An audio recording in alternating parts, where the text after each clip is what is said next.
Cours de gestion des ressources humaines. Partie 1. Dans cette première partie du cours de la GRH, on va aborder et on va expliquer c'est quoi la GRH, son rôle et sa contribution dans la stratégie globale de l'entreprise. La GRH concerne l'ensemble des activités qui visent à développer l'efficacité collective du personnel. La GRH définit les stratégies, les moyens et les modèles organisationnels qui permettent de développer des compétences pour l'entreprise. La fonction ressources humaines est une fonction de gestion comme toutes les autres fonctions de l'entreprise. C'est vers la GRH que convergent tous les problèmes humains de l'entreprise. Les activités rattachées à la GRH. Vous savez que la GRH comprend plusieurs domaines d'activité. D'ailleurs, c'est dans sa diversité qu'on explique sa complexité. Les activités attribuées à la GRH sont l'administration du personnel, c'est ancien, la gestion des emplois, c'est-à-dire le recrutement, l'évaluation, la rémunération, et la gestion des compétences, la gestion des rémunérations, la gestion et la politique de communication au travail. Au sein d'une entreprise, la direction des ressources humaines peuvent offrir une grande panoplie, une grande variété de postes. Certaines plus généralistes et les autres, c'est des spécialistes. Par exemple, le poste les plus global, le plus généraliste, c'est le directeur des ressources humaines, le responsable des ressources humaines. Et avec des spécialités, on passe à responsable et administration du personnel, responsable de la paix, le responsable des affaires juridiques. Et dans le développement, on a le responsable de recrutement, on a le responsable des relations avec les écoles, on a le responsable de la formation. La GRH et son évolution. Vous savez qu'au début du 19e siècle, le passage d'une force de travail à une main-d'œuvre monoactive. Et c'était le modèle traditionnel où le management à la Taylorisme. Les ressources humaines sont perçues à l'époque comme un coût à minimiser. Fin du 19e siècle, standardisation, uniformisation des emplois et des pratiques de la gestion du personnel. Entre 75 et 85, c'est la gestion formelle du personnel, quantitative et démographique. Le développement du courant des relations humaines pour la recherche de la motivation et la performance. Entre 80 et 2000, la modernisation socio-productive, c'est-à-dire une organisation qualifiante, et on parle de gestion prévisionnelle des emplois et des compétences qu'on va voir dans la partie 2 de ce cours. Au XXIe siècle, gestion offensive et régulée des compétences dans le cadre d'un marché d'emploi. On parle d'un marché d'emploi maintenant. Le passage de la gestion du personnel et des GRH à ce qu'on appelle le management des ressources humaines.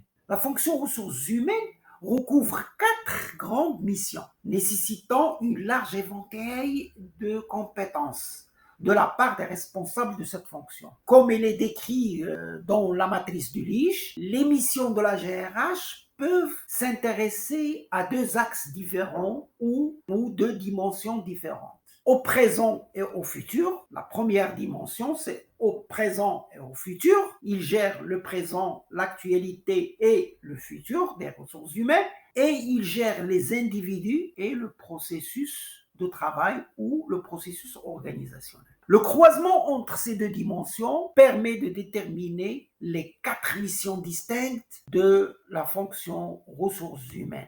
Les ressources humaines se situent sur 2 plans ou 2 dimensions distinctes. La première dimension agit sur le temps, c'est-à-dire les ressources humaines, c'est gérer le futur, gérer le prévisionnel en ressources humaines et en même temps gérer l'actuel, gérer la gestion des ressources humaines présentes et actuelles. La deuxième dimension, c'est la dimension processus organisationnel. Donc, il se focalise sur le processus et sur l'individu qui participe à ce processus organisationnel. Et à partir de ces 2 dimensions, on a la matrice d'Ulrich et il en découle 4 missions. La première mission, elle est stratégique, consiste pour le service RH à décliner les objectifs stratégiques en matière de politique ressources humaines,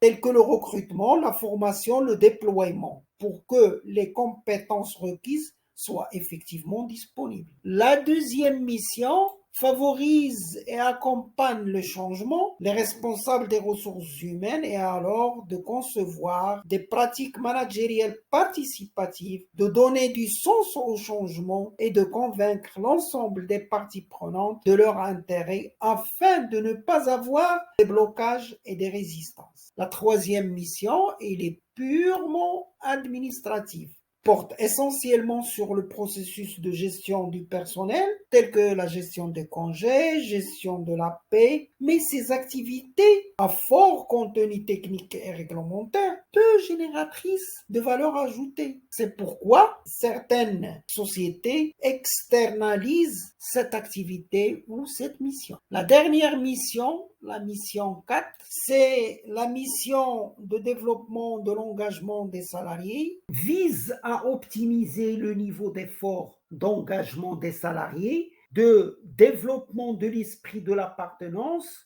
la formation, l'écoute, l'épanouissement, sentiment de l'équité, la motivation. La mise en œuvre de cette mission a comme conséquence le développement d'une nouvelle stratégie appelée stratégie ressources humaines des 5 E. Les 5 E, l'égalité, l'équité, ça veut dire l'égalité entre les salariés.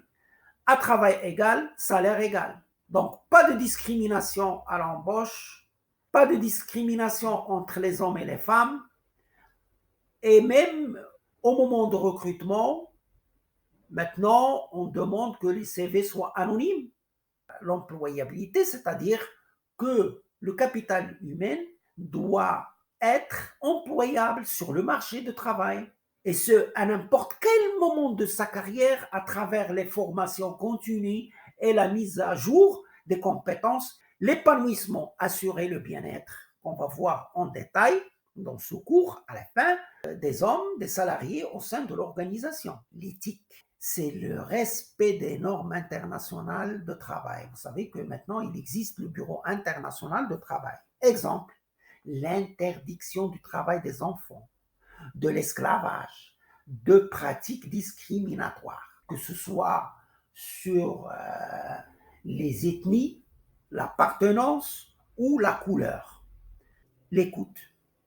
L'écoute des salariés et de leurs attentes. D'ailleurs, la stratégie n'est pas applicable sauf si on respecte les 5 E. Les caractéristiques de la fonction de la GRH. Vous savez que la fonction RH peut se définir à l'aide de plusieurs caractéristiques. Fonction stratégique, fonction individuelle et collective, fonction partagée, fonction innovante, fonction culturelle, fonction formelle et informelle, fonction quantitative et qualitative, fonction temporelle. La fonction stratégique, les ressources humaines constituent l'un des leviers de la stratégie globale de l'entreprise. On a déjà vu, le responsable et les responsables des ressources humaines est chargé d'assurer la cohérence entre la stratégie de l'entreprise et les plans d'action des ressources humaines. C'est là où réside la stratégie. C'est une fonction individuelle et collective, oui, parce que, je donne un exemple, une politique de rémunération peut comprendre des mesures visant à promouvoir la rémunération individualisée, par exemple prime spécifique, tout en ayant une vision collective. Pour tous les salariés peuvent y participer à cette offre.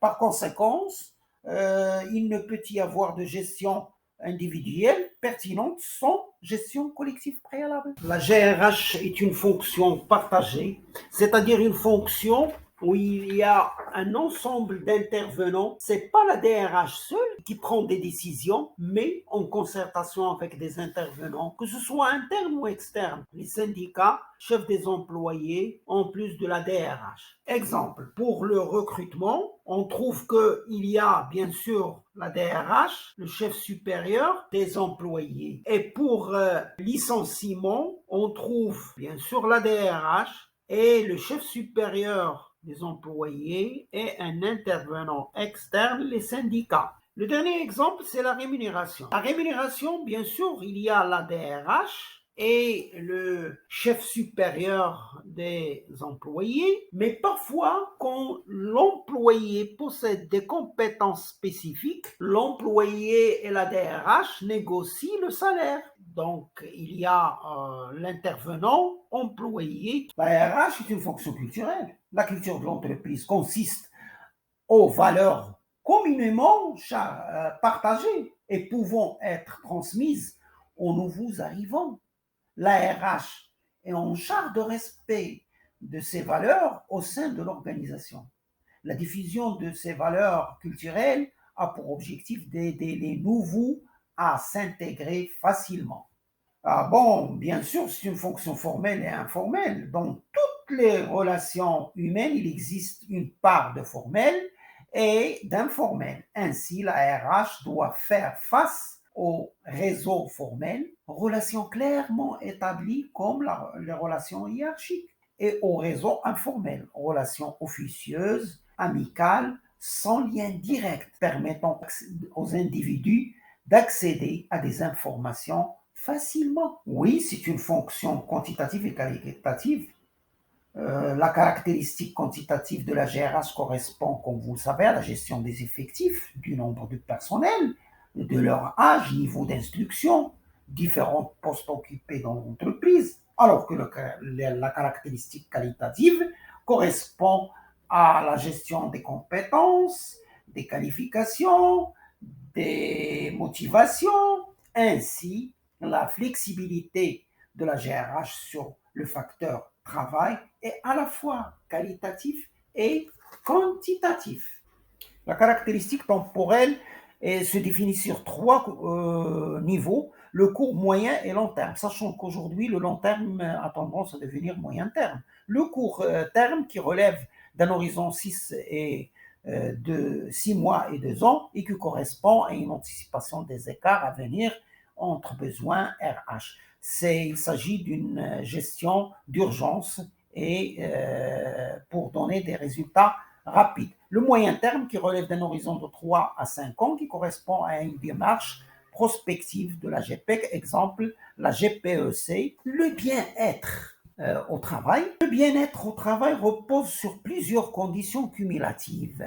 Facilité par des pratiques de l'ARH, exemple la reconnaissance, l'équilibre entre vie privée et vie professionnelle, des pratiques managérielles, par exemple l'autonomie, le travail équilibré, l'ambiance sereine dans l'équipe, la compréhension du sens de mission et des pratiques individuelles de renforcement de sa confiance en soi. L'accroissement du bien-être au travail à tous les niveaux de l'organisation, pour tout individu, manager, top manager, chef, permet d'améliorer la performance en se focalisant sur le travail et non pas sur les aspects contingents qui perturberaient le processus de travail. Après avoir détaillé ce schéma, en gestion de ressources humaines, actuellement, il y a un poste de ce qu'on appelle le chef ou le responsable du bonheur en entreprise, qui veille sur le bonheur des employés et leur bien-être. Parce que le bien-être est la base de la performance au travail. Beaucoup d'entreprises pensent qu'elles peuvent retenir les collaborateurs grâce à des baby-foot, à des chocolats et friandises, des after-work, ping-pong. Malheureusement, c'est pas ça qui manque. Les collaborateurs veulent le bien-être au travail et surtout la reconnaissance et bien sûr une reconnaissance matérielle. Le bien-être au travail ne peut être réalisé que par un leadership des responsables des ressources humaines, piloter par exemple et analyser le suivi des risques associés au mal au travail. Il y a des risques énormes, risques psychosociaux. Le taux d'absentéisme est très élevé. Les accidents et les conditions de travail, les conflits. Prendre en compte l'ensemble des attentes des collaborateurs. personnelles, relationnelles, matérielles, conditions de travail pour améliorer leur bien-être. Définir des priorités et mettre en place progressivement des actions d'amélioration. Espace de détente, d'échange, ergonomie, des postes de travail, organisation du temps de travail, s'appuie sur un management soucieux de diffuser l'idée que le bien-être au travail est l'un des leviers de la performance. La direction des ressources humaines sont confrontées à une multitude de défis, comme les défis de l'innovation, la transformation digitale, l'externalisation, marché des réseaux sociaux, la mondialisation et le changement démographique. L'innovation. L'innovation a changé la nature et le type de travail. Par conséquent, les ressources humaines au sein des entreprises doivent changer leur manière de penser, améliorer leurs compétences et aménager une place à l'innovation et l'exploration pour faire émerger des nouvelles idées pour conserver toujours son avantage concurrentiel. La digitalisation. La digitalisation est une méga tendance qui a considérablement impacté le monde et éventuellement la GRH, car la maîtrise du numérique constitue un défi en ce sens que les salariés doivent arriver à utiliser le digital sans mettre en danger les données à caractère personnel de l'entreprise. Le digital fait émerger des nouvelles attitudes, a permis l'essor du télétravail, des open espaces, les bureaux mobiles et maintenant le marché des réseaux sociaux. Les réseaux sociaux sont transformés en profondeur les pratiques de la gestion des ressources humaines, à savoir le e-recrutement. Les entreprises tentent actuellement d'améliorer leur présence sur les réseaux sociaux afin de rechercher activement des candidats potentiels et des compétences. Socialisation, les entreprises sont mobilisées et elles ont aussi mobilisé des outils de collaboration comme les blogs ou des microblogs destinés exclusivement à l'interne à des fins de la socialisation interne et le développement du volet relationnel au sein de l'entreprise. Capitalisation des connaissances, axée sur la création et l'exploitation des gisements intellectuels de l'entreprise. Les organisations ont développé leurs propres applications qui misent sur la participation de tout. La mondialisation. La mondialisation s'avère un vecteur d'échange accru à tous les niveaux. C'est un grand pas vers l'emploi international, car les entreprises qui ont étendu et qui ont connu une expansion à l'international se trouvent confrontées au défi d'adaptation de la politique RH au sein des différents sites de leur groupe. Le changement démographique. Vous savez que actuellement, la situation démographique actuelle est un enjeu majeur, surtout pour les administrations publiques et privées. C'est un défi. Près de la moitié des fonctionnaires admis à la retraite dans quelques années à venir. La question du renouvellement des effectifs va s'imposer pour combler les besoins de ces entités en compétences. L'évolution de la pyramide des âges vient compliquer les défis de recrutement pour les ressources humaines. Ainsi, la répartition des différentes générations de salariés dans une entreprise soulève plusieurs questions pour le gestionnaire des RH. La pyramide des âges est un outil de diagnostic permettant de prévoir les départs à la retraite et d'anticiper les recrutements. Donc, on a plusieurs formes de pyramide. Donc, la pyramide poire écrasée, sa caractéristique, c'est la majorité des salariés sont des jeunes. Et on a un problème. L'inconvénient, c'est quoi? C'est le coût de formation, la gestion de carrière. L'avantage, c'est des salaires allégés et une dynamique de groupe. La forme ou la pyramide sous forme de champignon, il a des inconvénients. Forte charge salariale et faible productivité. Pourquoi? Parce que la majorité des salariés sont âgés. Les avantages, c'est une forte expérience, correction facile grâce au départ en retraite. La pyramide sous forme de pelote de laine, sa caractéristique, c'est que les salariés, peu nombreux, dans des classes intermédiaires. C'est-à-dire, il y a une classe des seniors qui est plus élevée et des jeunes plus élevés. Et l'intermédiaire, elle est plus faible. Le problème qui se pose, c'est que il y a un problème d'encadrement, risque de conflit de génération. Il n'a aucun avantage. C'est que des inconvénients pour cette forme de pyramide. La pyramide sous forme de ballon de rugby, c'est la meilleure pyramide qu'on peut avoir. Équilibre entre toutes les classes d'âge. L'inconvénient, aucun inconvénient, mais les avantages, gestion simple, régularité des flux. Chaque départ va être remplacé par un recrutement. La pyramide des âges équilibrés sera constituée de 25% des différentes tranches d'âge.